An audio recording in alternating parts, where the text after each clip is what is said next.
আমার ব্যাগ আমি আপনাদেরকে কেন দিব? এই বেটা, ওর কথা কি শুনতেছিস এতক্ষণ ধরে?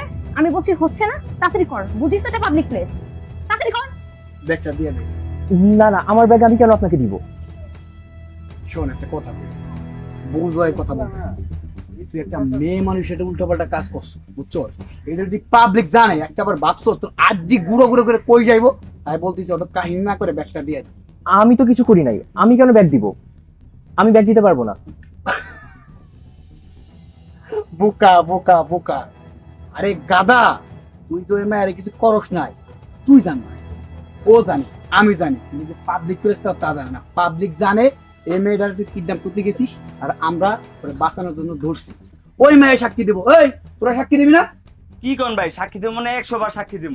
অবশ্যই আমি সাক্ষী দিব যে তুই আমার সাথে বাজে কিছু করার জন্য চেষ্টা করেছিস, তাই আমাকে অজ্ঞান করে এখানে নিয়ে আসছিস। আমি এটাই বলবো। তাড়াতাড়ি ব্যাগটা দে, তাহলে কিন্তু পাবলিক। এই যে দেখছো খেলা কেমন জমছে, আরো জমবে। দেখতে সুন্দর, মাশাআল্লাহ অনেক সুন্দর। জীবনে বাঁচতে হলে অনেক টাকা কামাতে দিবি, 4 লক্ষ 5 লক্ষ 10 লক্ষ, কিন্তু আমাদের কিন্তু টাকাটা। আরে আরে দেখ শালা দেখ, বহু কাহিনী করছো। এখন যদি বাঁচতে চায় যা, না গেলে পাবলিক জড়ো কইরা যা। বাহ! আরে পিছন দিক টাকা দিবে যা।